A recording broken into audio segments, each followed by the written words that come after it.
বার্তা এখনের খবরের জেরে অবশেষে স্থগিত হলো দৈত্যাকার ট্রেকারের সড়ক যাত্রা।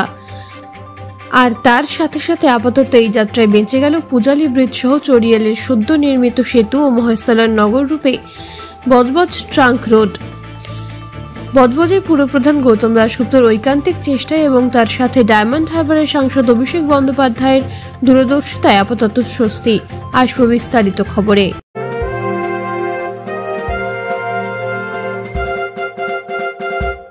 রামকৃষ্ণ বজবজ বিভাগীয় বস্ত্র বিপণী, বজবজ কলেজের সামনে। বৃহত্তর বজবজে পরিবার সহ বসে খাবার মতো একমাত্র শীততাপ রেস্টুরেন্ট কলাপাতা। দেশি বিদেশি খাবারের জন্য অবশ্যই আসুন কলাপাতা। হোম ডেলিভারি ব্যবস্থা। এই রাজ্যের এক বেসরকারি বিদ্যুৎ বন্টন সংস্থা সুভাষগ্রামে নতুন পাওয়ার গ্রিড তৈরি করার জন্য একটা দৈত্যাকার ট্রান্সফরমারকে আচিপুর থেকে সেখানে নিয়ে যাওয়ার ঘটনাকে কেন্দ্র করে পূজালী বজবজ ও মহেশতলা রাস্তায় বিপদের মেঘ ঘনিয়ে আসে। ট্রান্সফরমার এবং তাকে নিয়ে যাওয়ার জন্য প্রায় 150 টাকার ট্রেলার ও তার সাথে ট্রান্সফরমারের মিলিত ওজন প্রায় 350 মেট্রিক টন।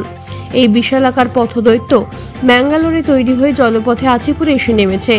এখান থেকে সেটি সুভাষগ্রামের উদ্দেশ্যে রওনা হওয়ার কথা ছিল, কিন্তু এই পথদৈত্যের যাত্রাপথে 35 বছরের পুরনো আনুমানিক 40 মেট্রিক টন বহন ক্ষমতা সম্পন্ন পূজালী সেতু, তারপর সদ্য উদ্বোধন হওয়া প্রায় 60 মেট্রিক টনের কাছাকাছি বহন ক্ষমতাযোগ্য চড়িয়াল সেতু এবং মহেশতলার নবরূপের সম্প্রীতি উড়ালপুলের নিচে বজবজ ট্রাঙ্ক রোডের রাস্তা দিয়ে যাওয়ার কথা ছিল। তাছাড়াও দৈত্যাকার ট্রেলারটির প্রায় 62 কিলোমিটার যাত্রাপথে মোট 66টি ছোট বড় সেতু পার হওয়ার কথা, কিন্তু এর প্রতিটা বহন ক্ষমতায় ট্রেলারটির ওজনের অনেক কম। তাই স্থানীয় মানুষ এবং রাস্তা সম্পর্কের ওয়াকিবহাল প্রযুক্তিবিদরা এই ট্রেলারটির সড়ক যাত্রার বিষয়ে আপত্তি জানান। স্থানীয় প্রশাসনও এই বিষয়ে খুব একটা স্বস্তিতে ছিলেন না, কারণ এর ফলে পূজালী ব্রিজ, চড়িয়ালের নতুন ব্রিজ সহ মহেশতলার বজবজ ট্রাঙ্ক রোডের বড় রকমের ক্ষতির আশঙ্কা দেখা যাচ্ছিল। এর মধ্যেই বার্তা এখন এই বিষয়ে সমস্ত ক্ষতির সম্ভাবনার দিক উল্লেখ করে একটি খবর সম্প্রচারিত হয়। তারপরেই প্রশাসনিক মহল সহ সাধারণ মানুষের মধ্যে তীব্র চাঞ্চল্য দেখা দেয়। স্থানীয় প্রশাসনের কাছে সাধারণ মানুষ করে ক্ষোভ প্রকাশ করতে থাকে। সমস্ত দিক বিবেচনা করে বজবজের পুরপ্রধান গৌতম দাশগুপ্ত বিষয়টি এলাকার সাংসদ অভিষেক বন্দ্যোপাধ্যায়কে সমগ্র বিষয়টি বিস্তারিতভাবে জানান। এরপরই সাংসদের নির্দেশে আচিপুর থেকে সুভাষগ্রামে ট্রান্সফরমারটি সড়ক পথে যাত্রার পরিকল্পনা স্থগিত হয়ে যায়। বিকল্প হিসেবে আচিপুর থেকে জলপথে আবার ফলতা বা ডায়মন্ড হারবার নিয়ে গিয়ে সেখান থেকে কম দূরত্বের সড়ক পথে তার নির্দিষ্ট জায়গায় ট্রান্সফরমারটি নিয়ে যাওয়া হবে বলেও একটি সূত্র জানাচ্ছে। একটা বেসরকারি বিদ্যুৎ উৎপাদক সংস্থা তারা একটা বড় ট্রান্সফরমার নিয়ে যাবে, যার গাড়ি ট্রান্সফরমার নিয়ে টোটাল লোডটা হচ্ছে 350 মেট্রিক টন। চড়িয়াল ব্রিজের সদ্য নির্মিত এই চড়িয়াল ব্রিজ, যার লোড নেয়ার ক্যাপাসিটি হচ্ছে 56 মেট্রিক টন। আমি পিডাব্লিউডির যে এক্সিকিউটিভ ইঞ্জিনিয়ার এর দায়িত্বে ছিলেন তৈরি করার তৈরি করার একটা সময় আমি ওনার সাথে আলোচনা করি। উনি বললেন খুব বিরাট রিস্ক হয়ে যাবে। পরবর্তীকালে আরও কথা শুনলাম যে পূজালী ব্রিজেরও অবস্থা খারাপ হবে, চড়িয়াল ব্রিজেরও অবস্থা খারাপ হবে এবং সম্প্রীতি উড়ালপুলের নিচে যে বজবজ ট্রাঙ্ক রোড হয়েছে সেখানেও 50 কোটি টাকা খরচা করে এবং এই ব্রিজ, ট্রাঙ্ক রোড সমস্তটাই আমাদের সাংসদ মাননীয় অভিষেক ব্যানার্জির ঐকান্তিক উদ্যোগেই সম্ভব হয়েছে। সেই রাস্তাও ড্যামেজ হয়ে যাবে, কারণ তার নিচেই জলের পাইপলাইন আছে, অন্যান্য ইউটিলিটি সার্ভিসেস সমস্ত আছে, আন্ডারগ্রাউন্ড লেইন। ওই হেভি ওয়েট পড়লে রাস্তাও ফেটে যেতে পারে।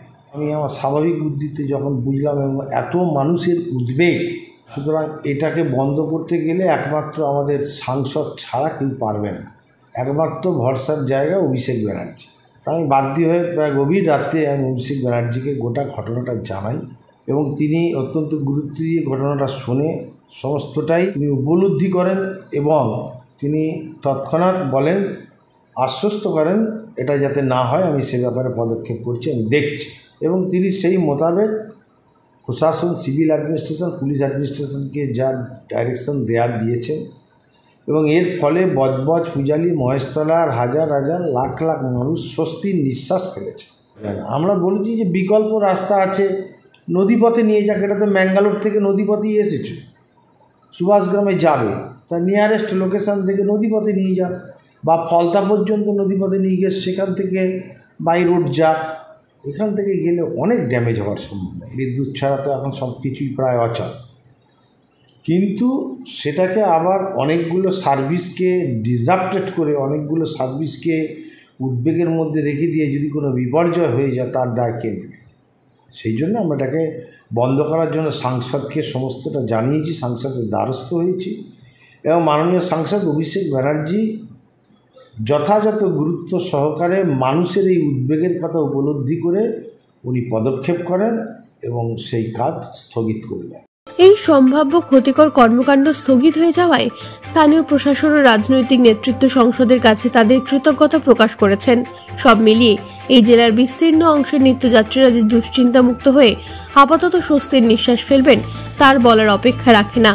নেপথ্য ভাষ্যে ডোনা জানার সাথে পূজালী বজবজ মহেশতলা থেকে শেখ আজহারের রিপোর্ট, বার্তা এখন। রামকৃষ্ণ বজবজ বিভাগীয় বস্ত্র বিপণী, বজবজ কলেজের সামনে। বৃহত্তর বজবজে পরিবার সহ বসে খাবার মতো একমাত্র শীততাপ রেস্টুরেন্ট কলাপাতা। দেশি বিদেশি খাবারের জন্য অবশ্যই আসুন, কলাপাতা হোম ডেলিভারি ব্যবস্থা আছে।